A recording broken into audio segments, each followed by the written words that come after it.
with behavior education at Spirit Keeper Animal Sanctuary. I'm joined today by Tao Seti, our super dwarf reticulated python from Reach Out Reptiles.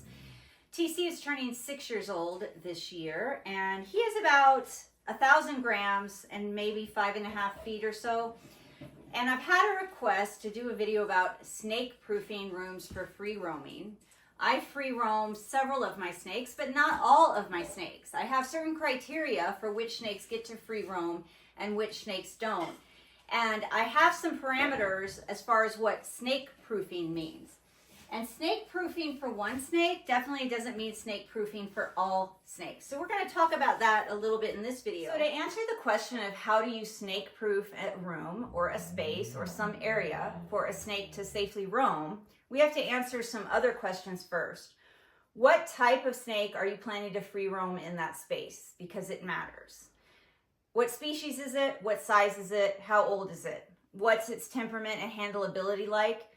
Does it have any training, like station training, shift training, target training? The first thing that you have to consider for snake proofing a room or a space or an area for your snake to free roam in is what type of snake is going to use the space. So when I say that my office or my other snake rooms are snake proofed, that means that they are snake proofed for the specific snakes that I allow to free roam. So how do I determine which ones get to free roam? What's the criteria for that? I base that on their size, their species, their behavior, which includes their temperament, their handleability, and their level of training. This is TC, and he does get to free roam. He's about 1,000 grams. He's about 5.5 feet long. He's a long, slender snake. So the spaces that I have in my free roaming areas that a snake could get into, he can't fit through. And those would be things like vents or underneath or in appliances, spaces that would be dangerous. I don't worry about him getting underneath a dresser or in a drawer or in a closet or underneath a bookshelf or behind some books. Those spaces are safe. So if he goes into those areas, it doesn't matter. But if he was small enough to fit in the heater vents, in the air conditioning vents, underneath the refrigerator, or inside maybe a vent in the back of the refrigerator, inside a fan, whether it be a freestanding fan or a ceiling fan, or if he could fit underneath doors, then he would not be allowed to free roam. So I do have species here that aren't allowed to free roam because I don't have every tiny space safe for them to free roam around. And that could include drains, like sink drains, bathtub drains. It could include faucets, hoses, vacuums. Do you have a vacuum that has a hose on it? You don't want your snake crawling into the vacuum hose. So if my snakes are small enough to fit into any spaces like that that I have that are uncovered, they don't get to free roam. They have to roam supervised, or they have to go into some kind of a contained exercise space, like an exercise tent or something similar, where they're not totally loose in a room. But TC is large enough to free roam in my interior rooms because any spaces that he could fit through, I have covered. And I do that with wood or with plastic or with screens, or I plug them up with insulation, but I make sure that he can't get into them. So this is an example of the size of snake or larger that I free roam here. So I want to make it really clear, because I discuss free roaming a lot in many of my videos, that I'm not free roaming small snakes, certain species of snakes, baby snakes. This is an example of a snake that I would allow to free roam here in my office or in one of the other rooms that is snake proofed. So when I use the term snake proofed, I'm talking about snake proofing for a snake that's around this size or larger, and not one that is smaller. And we're going to discuss this more, and I'll show you some other examples. All right, another example for you. This is Ryder. He is my other super dwarf reticulated python. He is younger than TC. He is smaller than TC. He's only about 550 grams and about 4 feet long, so he's even more slender. Ryder is also not as handleable as TC is. He's not as used to me picking him up, and Ryder doesn't usually approach me to climb on me. I mean, he's totally fine and he tolerates handling. And if I had to pick him up, I could. I mean, he came out of his enclosure on his own just now, and I picked him up while he was loose, and it was fine. But if something happened and I suddenly had to walk up to him and pick him up while free roaming, he isn't going to be as amenable to that as TC would be. And he certainly isn't going to come towards me and climb on me if I walk into the room, which TC does. If I walk into the room, TC sees me, he usually slithers over, climbs up my leg, and climbs onto me. So Ryder certainly is too small to free roam unsupervised, but that doesn't mean I don't let him free roam in my office while I am literally sitting there watching him. And I can introduce some touch and handling that way. If he starts to go into a space I don't want him to travel into, then I can go and pick him up and move him back to a safe space. So he's an example of a snake that gets limited free roaming. And that means that he gets to free roam when I'm there watching him, but I'm not just going to leave him in a room unsupervised and go and do other things. Okay, so we've talked about snakes being allowed to free roam based on their size, but what about behavior? And here's an example of a snake that isn't that large. He's about 800 grams. This is Vagonbrei, one of my inland carpet pythons. But based on his behavior, he gets to free roam in my office. Now, what do I mean by based on his behavior? He's not flighty. He's very handleable. If I needed to pick him up from anywhere that he's at, I can just go pick him up. And I'm not saying that he's going to seek out my attention, but he is very tolerant of me picking him up if needed. So that's one criteria that allows him to free roam in my office, because if something happened, I could just go pick him up. There are no spaces in my office that he can fit into. There are some spaces in some of the other rooms that he could fit into. So he doesn't get to free roam outside of my office. And his behavior in my office is quite reasonable. He's got a lot of common sense. And what do I mean by that? I mean that he doesn't go to ground and hide, and he doesn't get into cubby holes and crevices where I can't find him. He's a climber. I always am able to see where he's at. He has never on his own attempted to leave my office, not even go under the door or go through the door threshold if it's open. And he's never disappeared in my office. So he climbs around the spaces. He will go down to the floor to move from one location to another, but then he climbs back up. And so he doesn't get into trouble. He doesn't knock things down. He doesn't get into spaces that could be dangerous. And so based on his behavior, he gets to free roam, even though he's a little bit smaller. Now, how do I know that he behaves that way? Well, during many of his free roam sessions, I have observed him over the years. So he didn't just get to immediately start free roaming. From the time he and his sister were babies, I started letting them out a little at a time into an exercise tent, onto the surface of my desk, onto a chair. And as they grew larger, I let them travel further and further away from my sphere of control. And then I observed them for hours and hours while I'm working in my office, and they're free roaming. And then for 10 or 15 minutes, I'd leave the office and come back and see where they were. And then I would extend that to 30 minutes and then an hour, until I've left them out in the office freely roaming around for hours on their own. And over the years, they've never gotten into any trouble. So they have proven, based on their behavior, that it is okay for them to free roam in my office, despite them being a little bit on the smaller side. Okay, so now let's take a look at a snake that would be theoretically large enough to free roam. Actually, I have several snakes that are large enough to free roam, but that I don't allow to free roam based on their behavior. And that means that they get into trouble. They tend to knock a lot of stuff over. They tend to go into locations where they could get hurt. They tend to be the ones that try to get into appliances.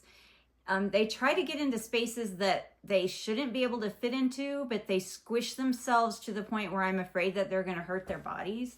If the snake's behaving like that, or if they tend to hide right away or go to ground somewhere and hide where I am unable to locate them and I just don't know where they are, those are the snakes that aren't allowed to free roam. Obviously, tiny snakes are not allowed to free roam, or really fast snakes like corn snakes, my younger Savu pythons, my younger king snakes. I have a very large false water cobra, but she isn't one that I just indiscriminately allow to free roam the way that I do, say, my adult 7-year-old Brettles python sun spear. She's very large. She's about 6.5 feet long. She's very thick, and she doesn't fit into appliances or under appliances. She stays up high where I can see her. She doesn't get into areas where she can get into trouble. And she just can't fit into places that I worry about. And so you need to determine what species is your snake, what is the room or the space that you have for them to roam in, and are they going to be able to access areas that could be hazardous? Are they going to be able to access spaces that they could disappear into where you can't access them? In other words, can they go down a drain? Can they go up a faucet? Can they go into a hose, into a vacuum cleaner, into your appliances? Could they go down a floor vent? Things like that. And I am going to, in the next video, show you some things that I have done to snake proof my spaces for these medium to large constrictors. Quite frankly, the snakes that I allow to just free roam and I don't feel like I have to watch them 100% of the time are my medium to large pythons and boas. Now this snake in here is 005. He's one of my coastal carpet pythons, and he is large enough physically to free roam, but he does not get to free roam because he is snappy. He would tend to bite first, ask questions later. He is target trained, so he will come immediately if I show him a training target. But he also tends to get into spaces where he shouldn't. For instance, he's tried to crawl into sliding door tracks. He's tried to crawl between, say, enclosures and the wheeled trays that I have them on. He just gets into places where he could hurt himself. And he tends to do that fairly quickly after I let him out. Like within a couple of minutes, he seems like he's knocking something down or he's into something that could hurt him. And so he gets to come out and shift into exercise tents via a target. And then he shifts back into his closure via a target or via a shift box. Now, I do have another coastal carpet python that is 100% the opposite. He doesn't get into trouble when he's out. I can just walk right up to him and pick him up. And I had one in the past named Hank who was the same way. He was a large coastal carpet python, very affiliative with people. He got to free roam all over the place. But this one doesn't have those privileges based on his behavior. And that's not based on his species or his size. It's just based on he doesn't behave in a way that allows safe free roaming for him as an individual. Here is an example of one of my other snakes and a species in particular that doesn't get to free roam here. And that's simply because I don't have any spaces that are snake proofed for this species to free roam in. Now, it doesn't mean you couldn't make a room snake proof for this species. This is a children's python, Antaresia childreni. And they're not very big. They're one of the smallest python species, and I really like them a lot, but they're small. And he can fit in spaces that I haven't been able to plug up or snake proof, whereas my medium to large other pythons and boas can't fit into. So he could absolutely disappear up a faucet if I didn't plug it, or down a drain if I didn't plug it, or he could disappear into a vacuum cleaner sucker if I didn't plug it. He could fit into appliances if I wasn't watching him.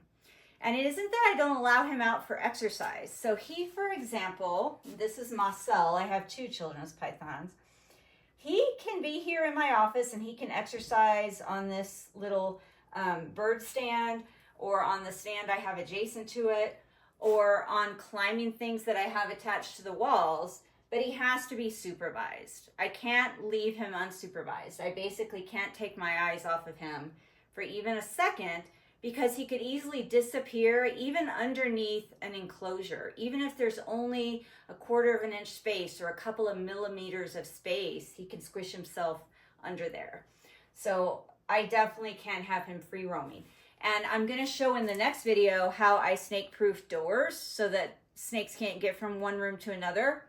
And even with my snake proofing of those doors, he could still fit through there because there has to be some space for the doors to open and close and slide across the floor. And he is just small enough that he could fit through those spaces. So when I'm talking about snake proofing, absolutely the number one thing that you need to consider for snake proofing is what type of snake are you proofing for? I snake proof for medium to large pythons and boas. That's it. I don't have spaces that are snake proofed for small snakes, for baby snakes, for colubrids for the most part. Okay, yes, my bull snake does get to do some free roaming, but only in certain rooms, whereas my pythons and boas have more freedom to explore more rooms. And then you also need to look at their behavior. Don't forget that. You might have a snake that's large enough to free roam and can't fit anywhere to get out or get into trouble, but because of their behavior, their temperament, their handleability, or their lack of training, it's just not safe to have them free roam. So there are a lot of considerations. So when people ask me, well, how do you snake proof a room? The first question is, what type of snake are you snake proofing the room for? What species is it? How large is it? What age is it? And then what's its behavior like? What's its temperament like? What's its handleability like? Is it trained? Does it have any type of training? So those are things that you have to consider. Also, what room are you snake proofing? Is it a room with 4 walls and 1 door and no vents in the ceiling or floors? That's going to be a lot easier to snake proof than, say, a kitchen that has maybe windows in it, that doesn't have a door that closes off to it, that's got appliances in it like microwaves and refrigerators and ovens and stoves and blenders. That's a utility closet where you might have your water heater, your furnace, you might keep vacuum cleaners in there. So you've got to actually consider what space are you going to snake proof, and then you need to think of what snake am I proofing that space for. Not only the species, but the age and size, and then the individual personality of that snake. Well, okay, everyone, I want to thank you for watching and for spending time with me and to learn a little bit about how to get started with snake proofing. In the next video that I do, and I've already filmed some footage for this, I'm going to talk about how I snake proof doors and the floor vents if you have floor vents. And then we'll go from there. If you have specific questions about snake proofing for your species of snake, your individual snake, or a specific type of room, say a bathroom versus a kitchen or a bedroom or a garage or a closet, then put them in the comments, or you're welcome to email me at behavioureducationllc@gmail.com. And this is my workspace. And so I'm going to get to work. I have a meeting with a client in just a few minutes. And so I think Macel can climb around my desk for a little while, but then he's going to have to go up because once I start my meeting, I will not be able to watch him. And he is definitely a snake that I have to watch because he could disappear. So until next time, everybody, please remember to always be kind and love your animals.